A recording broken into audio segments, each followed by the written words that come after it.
Oi, tudo bem? Bem-vinda, bem-vindo a mais uma Prosa com Bertaglia, a prosa cada vez mais fantástica, onde as pessoas do bem vêm aqui para trazer as suas contribuições, as suas experiências, enfim, disseminar um pouco de conhecimento. E olha só a prosa de hoje, o perfil das ferrovias do agronegócio brasileiro. Fantástico! E deixa eu lhe dizer uma coisa, se você está chegando agora ao canal, inscreva-se ali no nosso canal, na Prosa com Bertaglia, e acione o sininho da notificação. Não deixe de curtir. Sim, curtir o nosso vídeo. Vamos alavancar a educação. Bota o joinha aí, pois esta será uma prosa fantástica. Um tema demais. O agronegócio brasileiro é um dos maiores clientes das atividades logísticas no Brasil, quando o assunto é transporte. O setor é responsável por 25% do produto interno bruto e movimenta mais de 1 bilhão de toneladas de carga por ano, entre alimentos, insumos para diferentes indústrias, biocombustíveis, fertilizantes, defensivos agrícolas, máquinas agrícolas, entre outros. Os gargalos logísticos existentes no país ofuscam as vantagens obtidas pelo agronegócio, principalmente no que se refere à produtividade, gestão de custos de produção e crescimento sustentável. Nosso país usa demasiadamente o setor rodoviário para percorrer grandes distâncias. É muito comum nos produtos do agro ter o frete representando mais de 30% do preço do produto. As ferrovias representam um relevante papel nesse contexto, já que potencialmente podem reduzir os custos logísticos, os acidentes e as emissões de gases de efeito estufa, indo de encontro com a sustentabilidade do planeta. Este é um trecho de um artigo elaborado pelo professor Caixeta e pelo Tiago Guilherme Pera, da Exalc de Piracicaba, feito em 2021. E nós vamos aqui refletir sobre o papel das ferrovias no agronegócio, um tema fantástico para ser abordado aqui na Prosa com Bertaglia. E para isso eu terei o privilégio de trazer aqui para prosear comigo nada mais, nada menos que o Tiago Guilherme Pera, que está lá em Piracicaba. Olha só que prosa fantástica nós vamos ter aqui hoje, falando de um tema muito interessante, que é a logística do agro, e principalmente tocando o assunto de ferrovias. Tiago, meu amigo, seja bem-vindo à Prosa com Bertaglia. Olá, Bertaglia, é um prazer estar aqui hoje para falar aí sobre as ferrovias aí, os desafios que nós temos nessa logística do agronegócio. Que bacana, meu caro. E antes da gente enveredar nesse caminho aqui na Prosa com Bertaglia, eu pergunto para você, quem é o Tiago? Bom, falando um pouquinho de mim, né, eu sou Thiago Pera, né, sou engenheiro agrônomo, formado na Exalc, fiz meu mestrado aí na área de logística, né, engenharia de sistemas logísticos lá na Poli, em São Paulo, sou doutor aí em economia pela Exalc, né, e atualmente eu sou coordenador do grupo Exalc-Log, né, que é um grupo de pesquisa na área aí de logística do agronegócio que fica dentro da Exalc, né, uma das unidades aí da Universidade de São Paulo. Que bacana, que legal. Tiago, eu li o artigo que vocês escreveram, você e o grande professor Caixeta, em que inclusive fez uma prosa com o Bertaglia aqui, foi muito bacana também, o pessoal elogiou bastante. Tiago, meu amigo, vamos contextualizar um pouco esse tema, que é um tema muito interessante para as pessoas que acompanham aqui a prosa com Bertaglia. Vamos sim. Bom, então é o seguinte, né? Hoje, o agronegócio, aí, até como bem contextualizado, ele é um dos grandes clientes aí da logística como um todo, né? O Brasil, que é um país de dimensões continentais, né? Tem aí uma geografia de produção bastante diversificada. A nossa produção, de uma forma geral, ela está bastante concentrada aí no interior do país, né? E hoje a gente demanda muita atividade logística para o transporte, né? E o Brasil aí tem uma carência muito grande de infraestrutura, principalmente ferroviária e hidroviária, né?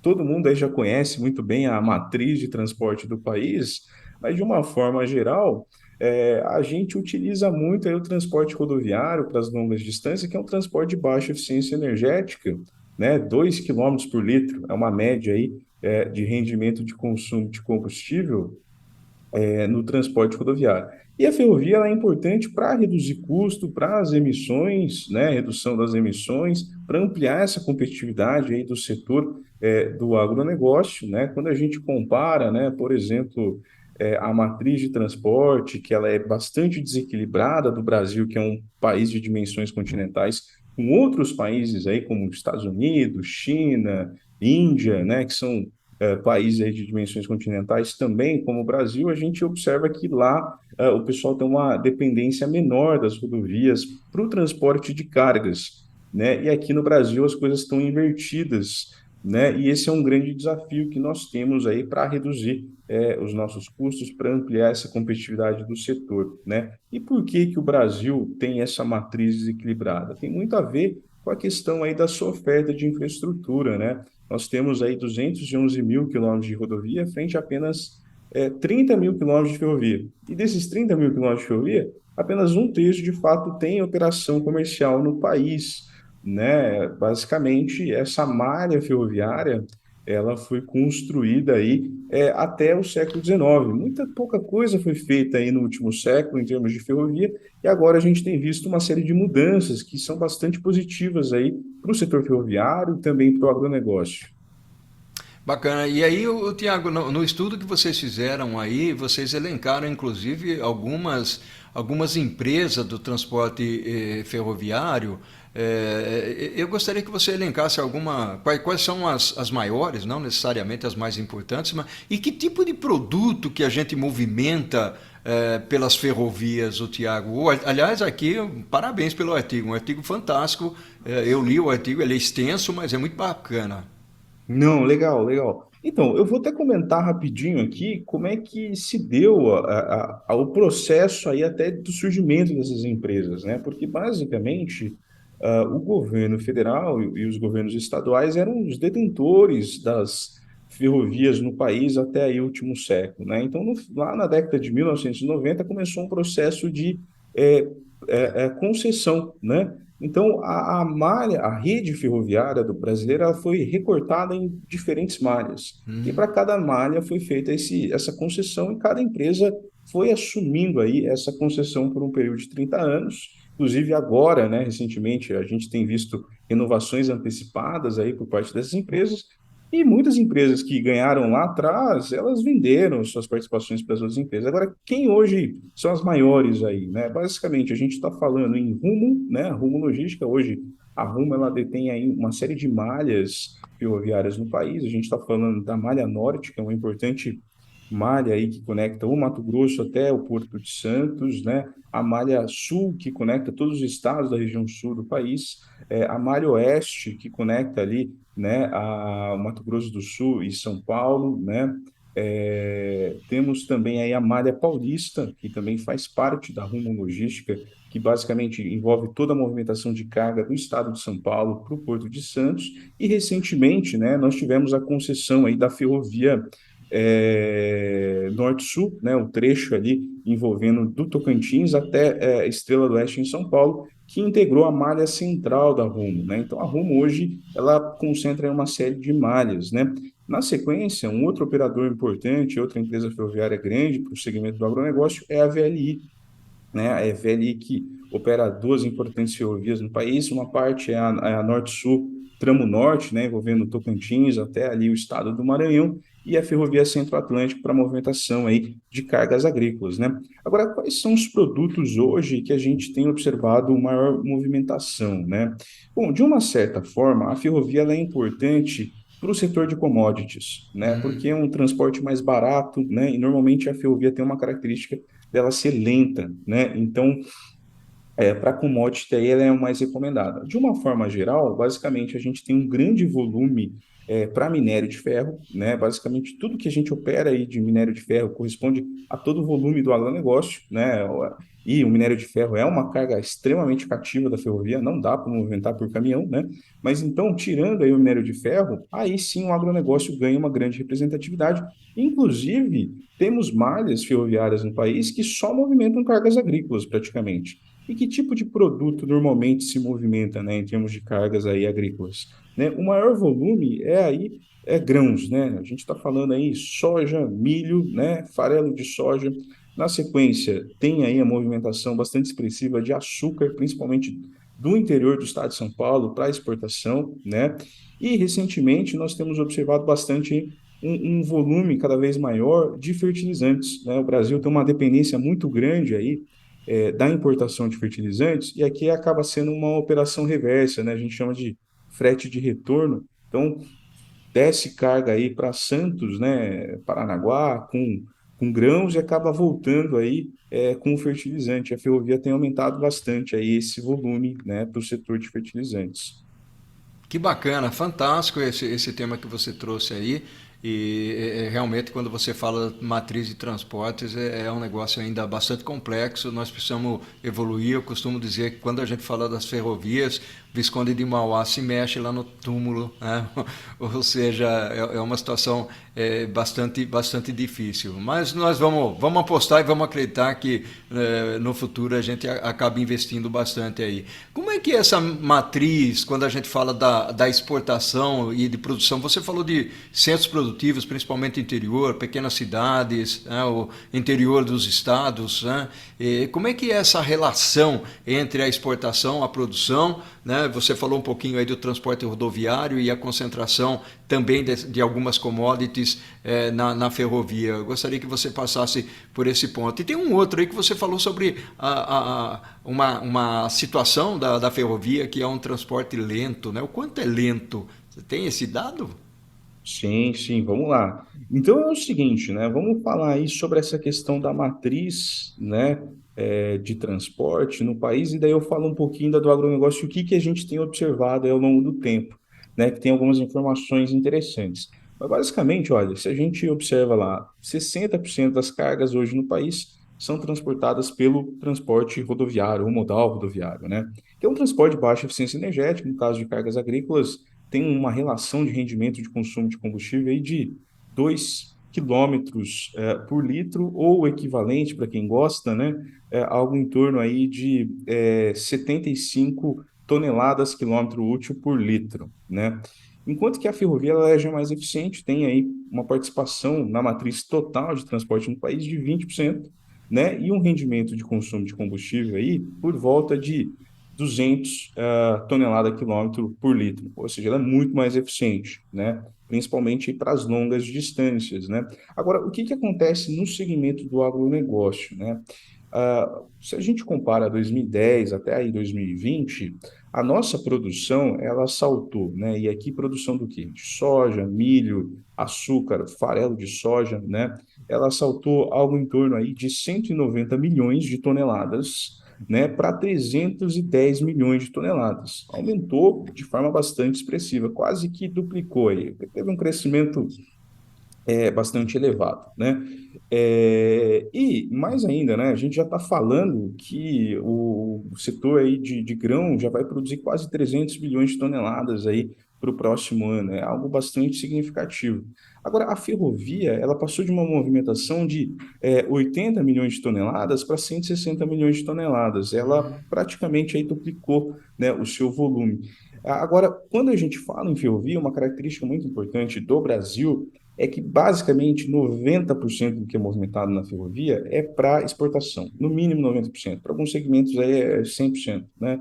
E quando a gente analisa a exportação, o volume de exportação nesse período, ele aí mais do que duplicou, né? O Brasil, né, passou a exportar aí, lá em 2010 era algo em torno de quase 40 milhões, foi para 70, desculpa, era algo em torno de 80 milhões, foi aí para 160, 170 milhões de toneladas. Quando a gente analisa essa participação das ferrovias nas exportações, principalmente, a gente observa que lá em 2010 era algo em torno de 47%, 48% a participação da ferrovia nas exportações do Brasil, ou seja, o volume movimentado até os portos. E em 2020 isso caiu, né, para 42%. Então isso chama muita atenção do seguinte, olha, o agronegócio está crescendo muito, né?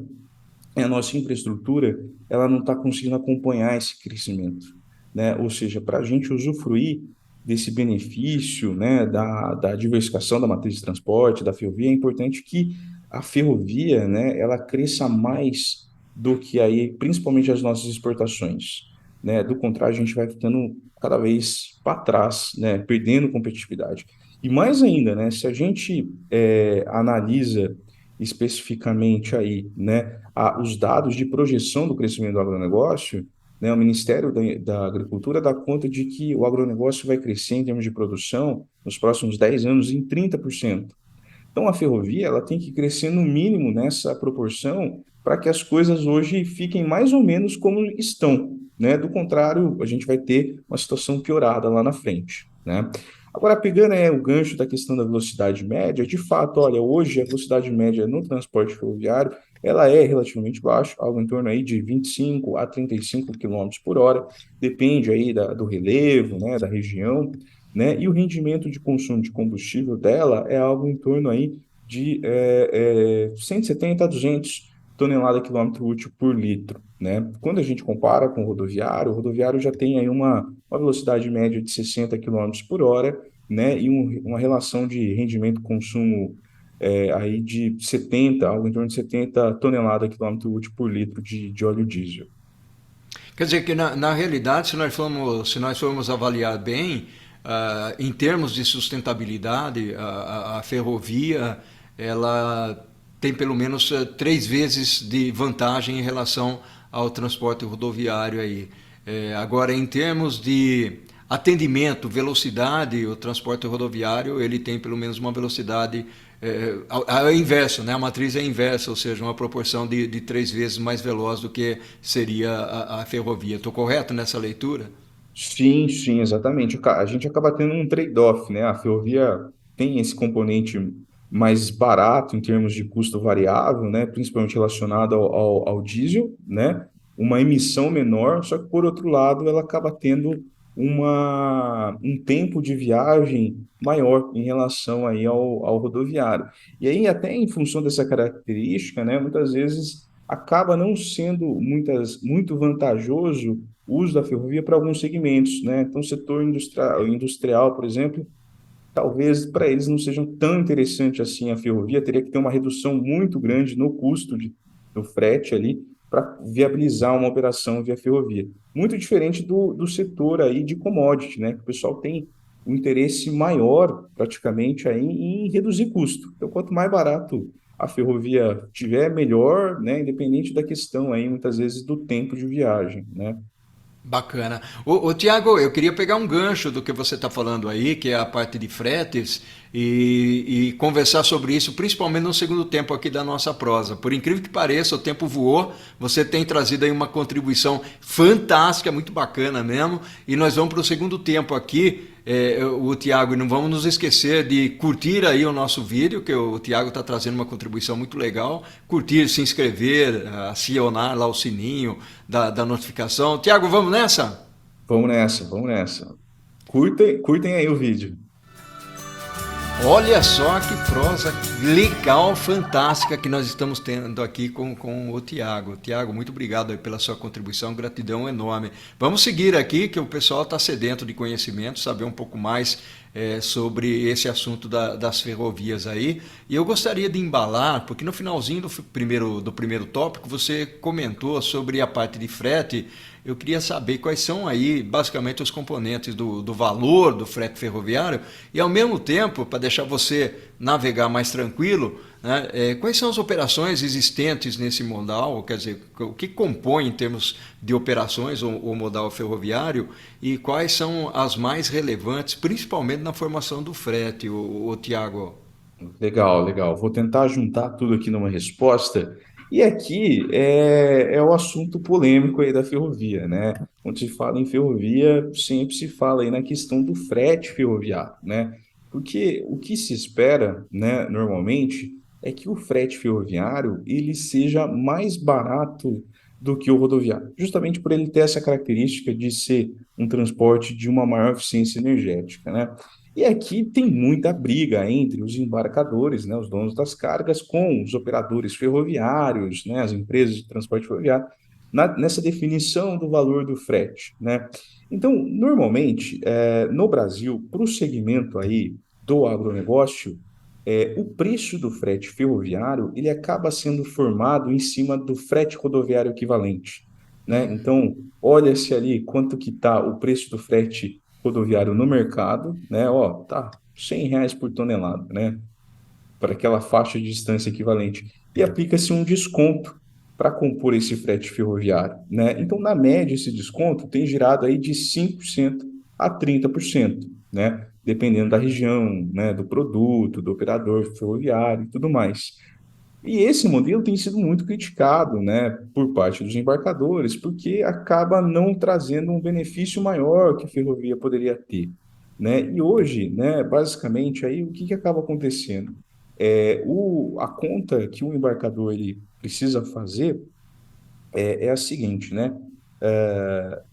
Ele tem lá a solução rodoviária, que ele vai pagar, né, o preço do frete rodoviário do ponto de origem até o seu ponto de destino. Ele vai comparar isso com o transporte multimodal. Então, no Brasil, são poucas empresas hoje que, de fato, conseguem operar 100% ferrovia, né? Que tem um terminal ferroviário ali na indústria, né? Então, isso é muito incomum. Então, ele basicamente vai ter que comparar, né, o somatório de custos aí, que é o preço do frete rodoviário da região de origem até o terminal ferroviário mais próximo, né, a tarifa de transbordo que ele tem ali para fazer a operação é, de carregamento, de descarregamento do caminhão, de armazenagem ali no terminal e de carregamento na ferrovia, e mais um frete ferroviário, né? Então, se esses componentes aí, que a gente chama do custo multimodal, né, esse somatório de custos, for mais barato do que o rodoviário, aí sim ele tem um benefício interessante. Do contrário, ele não tem um benefício com a ferrovia. E Uhum. hoje, quando a gente analisa, né, comparativamente para o Brasil, várias regiões, a gente observa que esse custo multimodal em relação ao custo rodoviário direto é muito baixo. Algo em torno ali, um benefício de 5, 10%, né?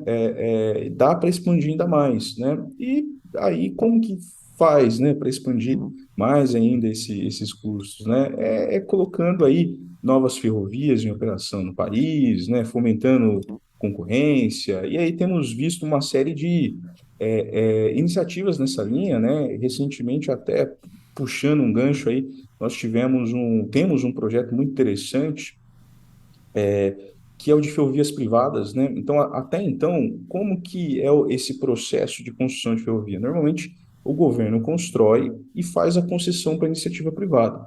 Ou existe até uma possibilidade, que é um projeto da Ferrogrão, que conecta a norte do Mato Grosso ali até Itaituba, no Pará, em que o governo faz a concessão para a iniciativa privada do projeto, e a iniciativa privada constrói a ferrovia, né?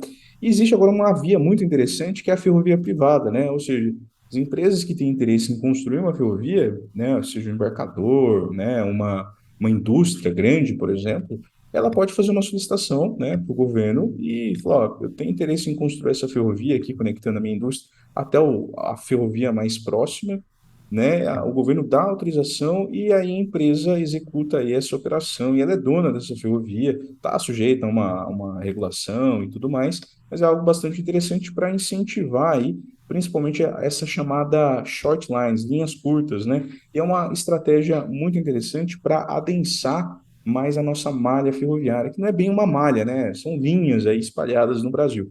Então, é algo bastante interessante aí que a gente tem notado. E também, eu acho que mais a título de curiosidade, o frete ferroviário, tá?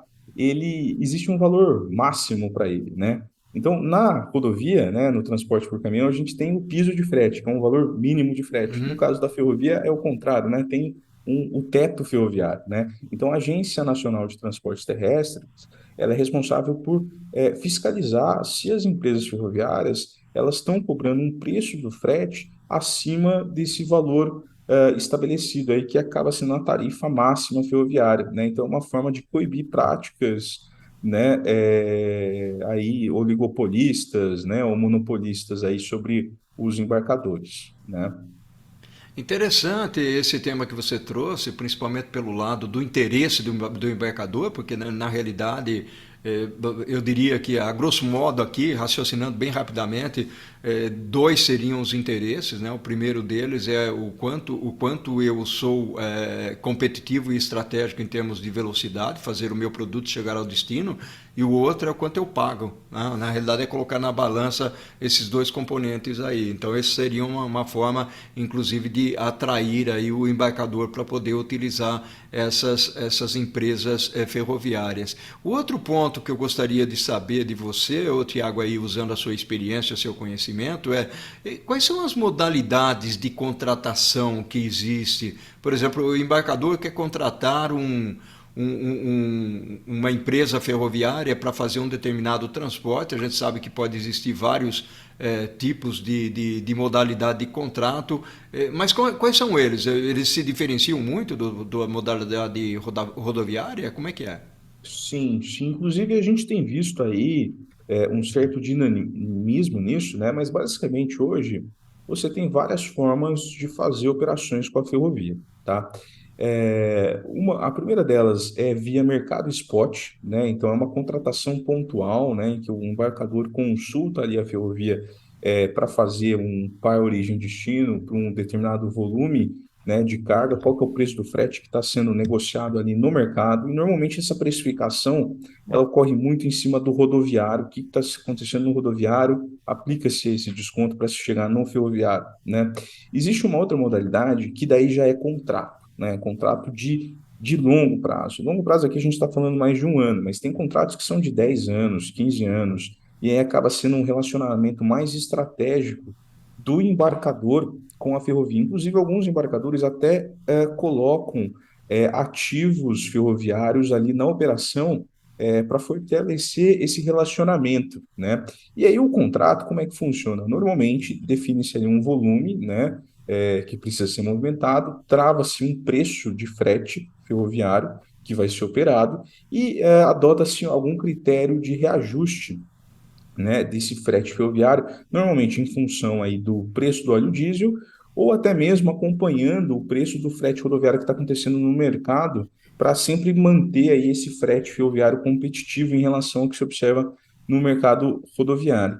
E aqui a ferrovia, né, tempos atrás, ela descumpria muito contrato, né? Olha, lá na década de 90, anos 2000, era muito comum ter quebra de contrato, né?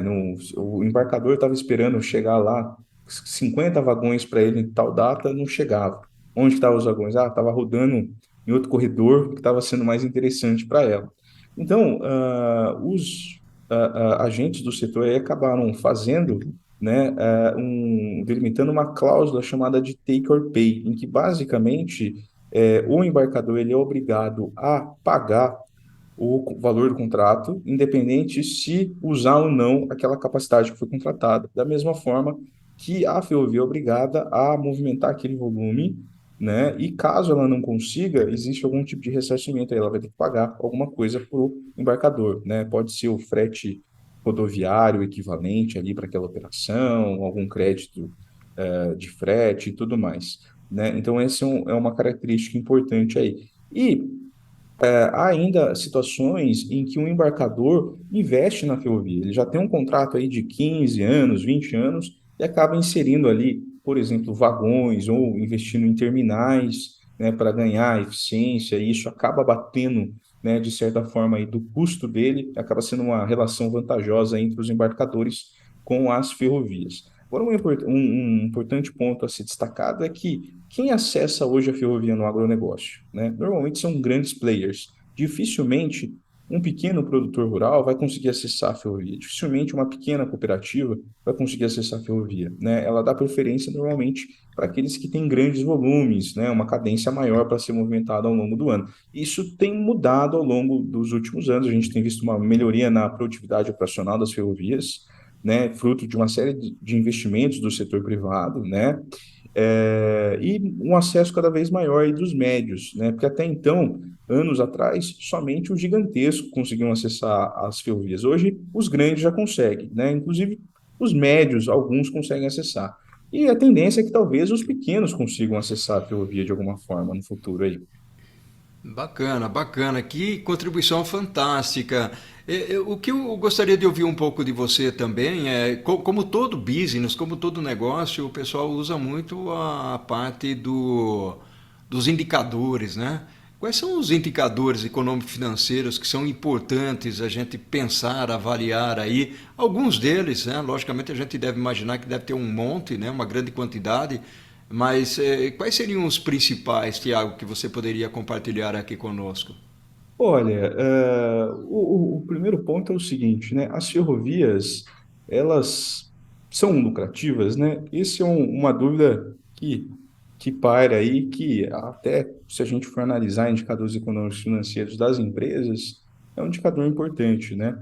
E sim, as ferrovias, elas são, de fato, lucrativas, elas têm observado aí, né? Um indicador que a gente pode citar aqui é a margem líquida, né? Então, há empresas no país hoje que têm margens líquidas acima de 40%, né?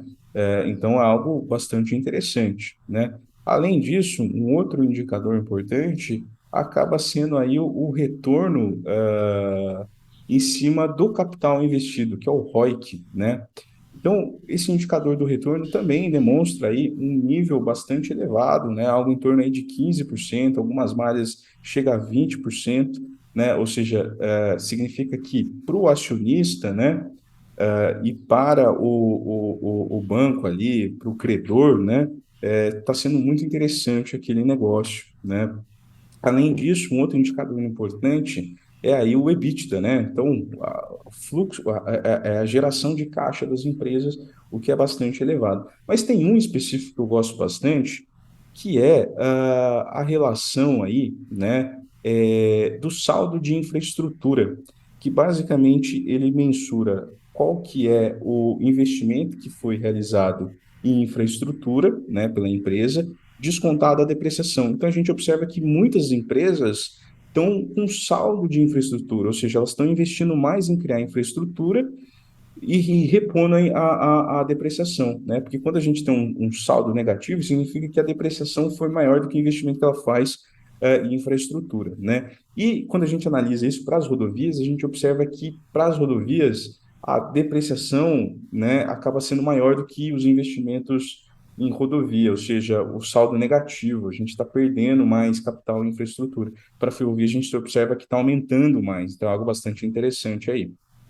Que bacana, que legal. Tiago, meu amigo, nós estamos finalizando a nossa prosa, uma prosa fantástica, muito bacana realmente aqui, uma contribuição muito importante para as pessoas que acompanham aqui a Prosa Convertaglia, não somente aquelas pessoas que fazem logística ou que trabalham na logística, estudam logística, lecionam logística, mas também para aqueles que estão interessados em saber como é que funciona aí as nossas queridas ferrovias. Tiago, gratidão enorme para você. A gratidão foi minha. E, olha, dizem que uma boa prosa a gente não vê o tempo passar. E essa eu não vi o tempo passar. Olha que legal, eu também digo o mesmo, meu amigo, foi muito bacana, foi uma prosa fantástica, você navegou legal, né, por esse assunto que é um assunto eu pelo menos gosto muito. Tiago, gratidão para você, meu amigo, ao infinito e ao além. E o que nós fazemos em vida ecoa na eternidade. Grande abraço, Tiago. Um grande abraço para você e para todos os nossos assistentes aí. Tchau, tchau. Tchau, tchau.